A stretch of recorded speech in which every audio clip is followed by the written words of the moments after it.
हमारे साथ मौजूद हैं कैबिनेट मंत्री किरोड़ीलाल मीणा के भाई जगमोहन मीणा। सर, जिस तरीके से रुझान आए हैं और जिस तरीके से मेहनत की गई थी प्रचार में, क्या लगता है कहाँ अटक गए? ना, मेहनत खूब की। कार्यकर्ताओं ने, बेचारों ने दिन रात किया, भूखे प्यासे दौड़ते फिरे हैं, खूब काम किया, लोगों को समझाने की कोशिश की। मैंने भी की थी कि मैं दौसा का विकास करूंगा, आप मेरे पे विश्वास कीजिए, इस देवनगरी को शिक्षा नगरी बनाऊंगा। लेकिन अब जनता ने ऐसा वो दिया है, नहीं बनाना चाहते, नहीं करना चाहते। अब विपक्ष में आदमी कितनी मेहनत कर पाएगा, क्या कर पाएगा। तो मैं तो एक साफ छवि का आदमी था, क्लियर कट काम करने आया था, सेवा करने आया था। अब उसको नहीं पहचान पाए कुछ लोग, कहीं जाति का विस्मरण कर दिया, जाति के आधार पर, धर्म के आधार पर उनको ज़्यादा वोट मिल गया। बाकी अच्छे लोगों ने मुझे खूब वोट दिया है, खूब मेरा संबल बढ़ाया है, हिम्मत बढ़ाई है। मैंने खूब मेहनत की है, मेहनत से चुनाव लड़ा हूँ। और कांग्रेस का एक तरह से पुराना गढ़ रहा है, तो उसमें सहन तो लगाइए। ये मार्जिन कोई विशेष मायने नहीं रखता। कोई बहुत लंबे वोटों से हारते तो ऐसा लगता है कि हम कहीं असफल हैं।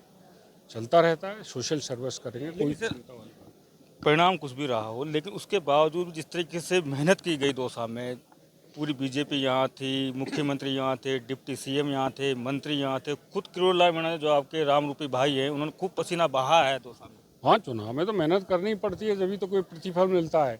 वो मेहनत की है, उसी का कारण तो है कि इतने इस सुदृढ़ कांग्रेस के गढ़ में हमने सेंध लगाई। अब थोड़े मार्जिन से रह गए, चलता रहता है। सबने बहुत मेहनत की, उनका कार्यकर्ताओं का, नेताओं का, भारतीय जनता पार्टी का मैं दिल से आभार करता हूँ। उनको बहुत बहुत धन्यवाद देता हूँ कि उन्होंने मेरे लिए बहुत मेहनत की। और मैंने पहला चुनाव ये लड़ा, बड़े परिश्रम से लड़ा। मुझे इसका पूरा वो है, मैं कोई डिमोरलाइज नहीं हूँ, कोई डिप्रेशन में नहीं हूँ, कोई तरह की वो बात नहीं। पर हाँ, ये मेरे मन में शिकवा है, अगर मुझे जिताते तो मैं इस देवनगरी की सूरत बदल देता, इसमें कोई दो राय नहीं है। लेकिन सर, फिर भी सवाल तो बहुत सारे हैं कि जिस तरीके से मेहनत की गई और पिछले जो चुनाव में जो बीजेपी की जो अंतर कलह सामने आई थी, क्या लगता है कि इस बार भी ऐसा कुछ हुआ है दोस्तों? हाँ, अंतर कलह तो रहती है, हर चुनाव में भी रहती है, पर अब तो ज़्यादा थी, मुखर थी। मैं धन्यवाद दूंगा आदरणीय शंकर लाल जी शर्मा को कि उन्होंने हर एक को टच किया, और टच करने के कारण ये परिणाम निकला है। और ठीक है, चलता रहता है, कोई विशेष बात नहीं है। मैं हतोत्साहित नहीं हूँ।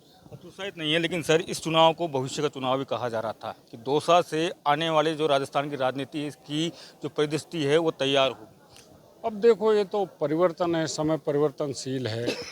कब क्या बदल जाए, कौन आगे आ जाए, कौन पीछे रह जाए, इसका कोई वो नहीं है। लेकिन मैंने पूरी ईमानदारी, निष्ठा से चुनाव लड़ा है, तो उसका मुझे गर्व है कि मैंने पूरी टक्कर मारी है और अच्छी तरह से चुनाव लड़ा हूँ। पर मुझे कई बार ताज्जुब होता है कि इस ढंग के परिणाम देना, जो आदमी एक स्वच्छ छवि का आपके सामने आया है, जिसने घर घर दस्तक लगाई है और हर एक ने मेरे को विश्वास दिलाया है, इसके बावजूद इस ढंग का परिणाम आना, ये गले नहीं उतरता है। अब जनता का निर्णय है, मानना पड़ेगा, स्वीकार करना पड़ेगा। आगे मैं संघर्ष करता रहूँगा, सामाजिक जीवन जीऊँगा, सोशल सर्विस करूँगा, अपनी गौशाला को संभालूँगा, सब अच्छे से होगा। लेकिन सर, क्या बीजेपी आपके साथ थी चुनाव में? अब बीजेपी तो साथ ही थी, पर हर घर में वो भी तो बसते हैं, कोई न कोई कांटा लगाने वाला। तो लगा दिया लोगों ने अंदर ही अंदर कांटा। भगवान उनका भी भला करे, मैं तो ये कहूँगा। वो अगर खुश हो रहे हैं, खुश होते रहें, ईश्वर उनका भी भला करे। लेकिन दौसा का विकास रुक गया, इसमें कोई दो राय नहीं है। ये कुछ नहीं कर पाएंगे, मैं कोशिश करूँगा। फिर भी इतने लोगों ने मेरे में विश्वास व्यक्त किया है, तो मैं दौसा के लिए कुछ करूँ, दौसा के लिए कुछ लेकर आऊँ। मैं निरंतर प्रयास करूँगा, मैं कोशिश करूँगा कि यहाँ पर कुछ बढ़ोतरी हो, काम हो, विकास हो। लेकिन सर, प्रमोशन की बात हो रही थी, अगर सीट निकल जाए जाती या निकल जाएगी तो प्रमोशन मिल जाएगा। अब क्या? नहीं, प्रमोशन तो किसका प्रमोशन कह रहे हैं आप? किरोड़ीलाल जी बात चल रही थी, किरोड़ीलाल जी का प्रमोशन किरोड़ी हो लाल जी जाएगा। तो वैसे ही स्तंभ में हैं, वो तो प्रमोशन ही उनको पद, प्रतिष्ठा, मंत्री, ये वो कोई मायने नहीं रखती हैं। वो इन चीज़ों से बहुत आगे बढ़ चुके हैं, और इस चीज़ को हर आदमी मानता है। इसलिए ऐसा प्रमोशन डिमोशन वाली बात कहीं आती नहीं है। लेकिन सर, जिस तरीके से अगस्त में आपने कहा था राम रूपी भाई है, मैं लक्ष्मण रूपी भाई हूँ राम का, और उस टाइम आप इमोशनल भी हो गए थे, प्रचार के दिन भी एक बार आप इमोशनल हुए थे राम का नाम लेते ही, जो आपने कहा था एक मेरा राम रूपी भाई है। तो संघर्ष बड़ा करता है, लेकिन उनकी किस्मत में शायद कुछ अलग ही कुछ लिखा हुआ है। नहीं तो मैं तो लक्ष्मण की रूपरेखा से बाहर कहाँ जा रहा हूँ, मैं तो आज भी लक्ष्मण हूँ।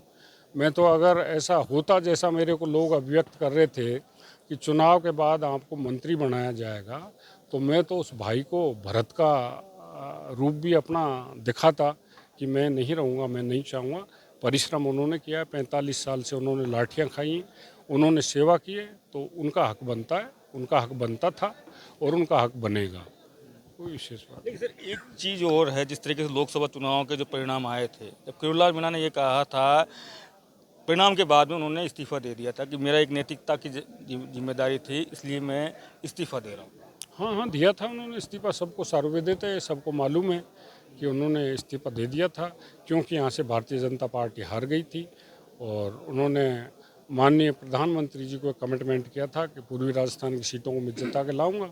जनता ने नहीं दिया, विपरीत जनादेश दिया। वो अपनी बात पर पक्के रहे और उन्होंने मंत्री पद से इस्तीफा दे दिया था।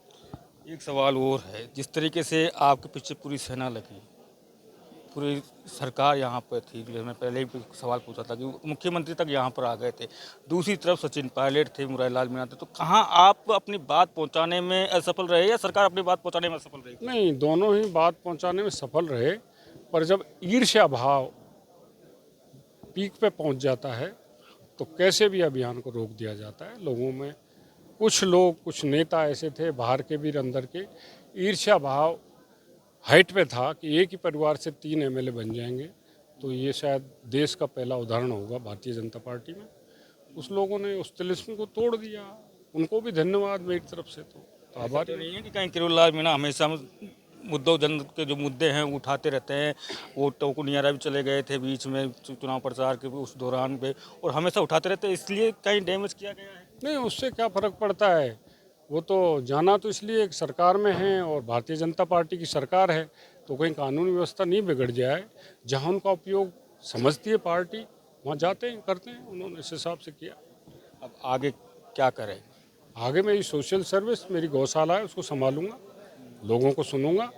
जो वांछित आदमी आएगा, सहायता के लिए उसकी सहायता करूँगा। धन्यवाद बातचीत करने के लिए। तो ये थे जगमोहन मीणा, जो परिणाम के बाद में राजस्थान तक से खास बातचीत। संदीप मीणा, दौसा, राजस्थान तक।